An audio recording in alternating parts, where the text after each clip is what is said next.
This is the Vivo X300, a new compact flagship now available in global markets. So is this the pint-sized flagship you need in your life? And we'll go for GSM Arena and let's find out in our Vivo X300 review.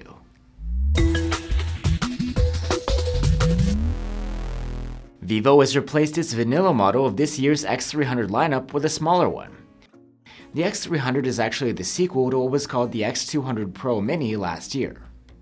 Besides the form factor, the Vivo X300 also packs an advanced camera system, including a 200 megapixel main cam and 50 megapixel selfie cam.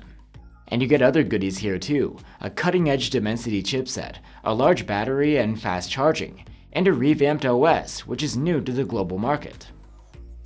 While the X300 is smaller in hand than most phones, it's not that light, weighing in at 190 grams. Dominating the backside of the phone is the large round camera bump. The back is made from glass, but it has a velvety matte finish which repels smudges. And you get a matte finish on the aluminum frame as well. You get good ingress protection here. The phone is rated at IP68 and IP69 against dust, water submersion, and heated water jets.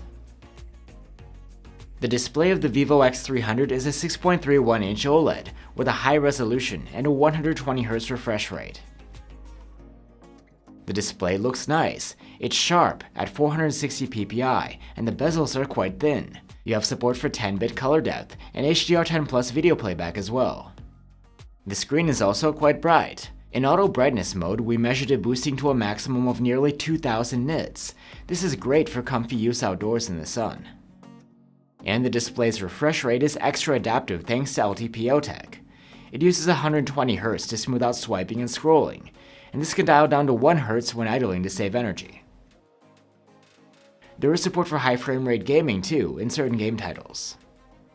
For audio, the Vivo X300 has a pair of stereo speakers. They earned a very good mark on our loudness test, but the sound quality is only average. The vocals are alright and there is some bass, but the highs are lacking. You can listen for yourself with the comparison tool linked below. You can wake up and unlock the phone with an ultrasonic fingerprint sensor under the display, and it works flawlessly. And since the Vivo X300 has an IR blaster, you can use it to control other appliances with. The phone comes with 256 or 512 gigs or a whole terabyte of UFS 4.1 storage, and that's not expandable through microSD. Previous globally released Vivo phones used FunTouch OS, but the X300 runs something else, its Origin OS, which was previously limited to the Chinese market. That's on top of Android 16. Origin OS brings some changes in the visuals. These include touched-up icons and font, and improved animations, which are customizable in settings. Origin OS does a lot of things like Apple's iOS. For example, in the control center, the toggles are transparent and bubble-like, with brightened borders. Another iOS-inspired feature is something like their dynamic island.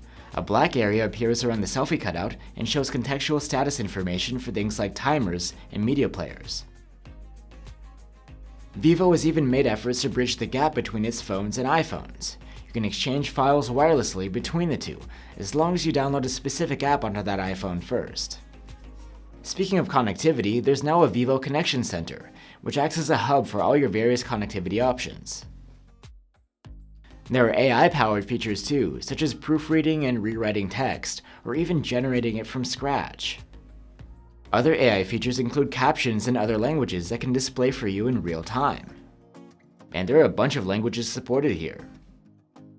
There are also AI-powered photo editing tools in the gallery, which can do things like erase objects, or expand photos to a wider field of view. And the X300 has promised plenty of software support from Vivo, 5 major OS releases, and 7 years of security patches.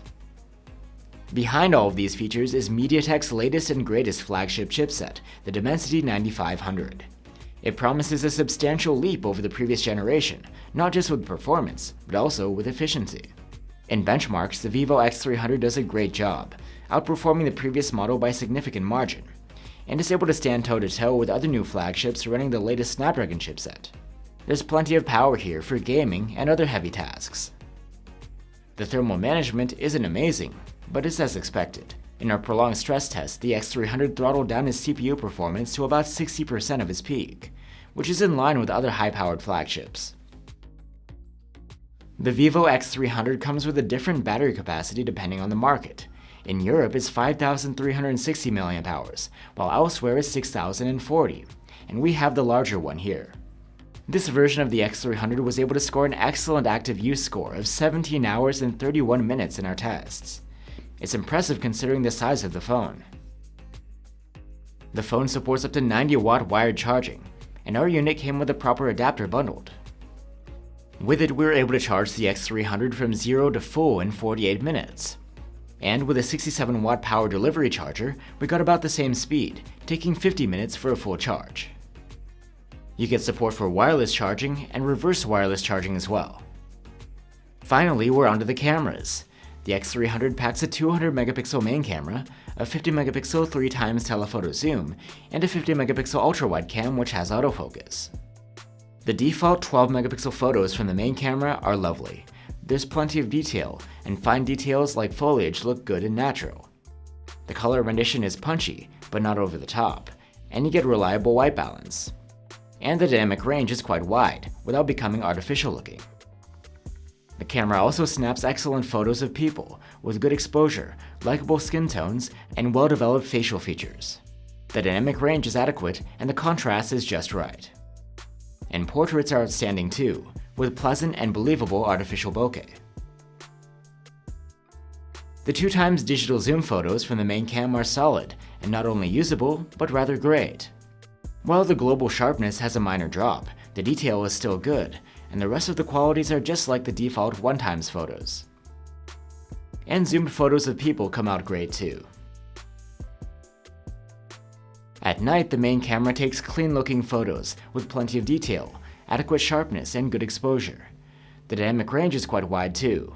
White balance is consistent, and the colors are pleasant, but slightly oversaturated. The telephoto camera takes impressive 3x zoom shots. The detail is great, with mature and natural-looking rendition of fine details and textures. The colors look quite nice, and the dynamic range is quite wide. The telephoto camera's people shots are excellent as far as quality is concerned, and you get a naturally defocused background behind the subject. The zoom camera can also focus as close as 20 centimeters away, and it can shoot some pleasant close-up photos. They have a lot of detail and saturated colors. With the help of a digital crop, this camera can output 6x zoom shots which are quite alright, with good overall detail and otherwise great properties. The sharpness isn't on par with the 3x zoom, but it's not that bad. And the 10x zoom shots are plenty usable in many cases, as long as there isn't a lot of fine detail like foliage. This comes out smeared. At night, the telephoto camera is as capable as the main one, producing detailed photos with low noise, great contrast, and wide dynamic range. The colors are still a notch over the top. Now, the ultra-wide camera. It takes magnificent photos for this sort of camera, with plenty of detail, excellent sharpness, likable colors, high contrast, and good dynamic range. We like the nighttime ultra-wide images. They're well exposed, there's enough detail, the dynamic range is properly wide, and there is no noise. The colors are still oversaturated.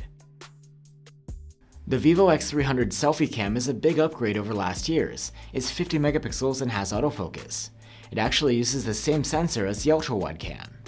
Selfies are superb, detail is abundant, the facial features are lifelike, the colors are vivid, and the dynamic range is plenty wide. The X300 can shoot videos in 4K at 60 FPS with all of its cameras, and the main cam can also do 4K 120 FPS slow-mo. There's also support for 10-bit log recording. During the day, the main camera captures superb 4K videos. There's a lot of detail, good sharpness, wide dynamic range, and true-to-life colors.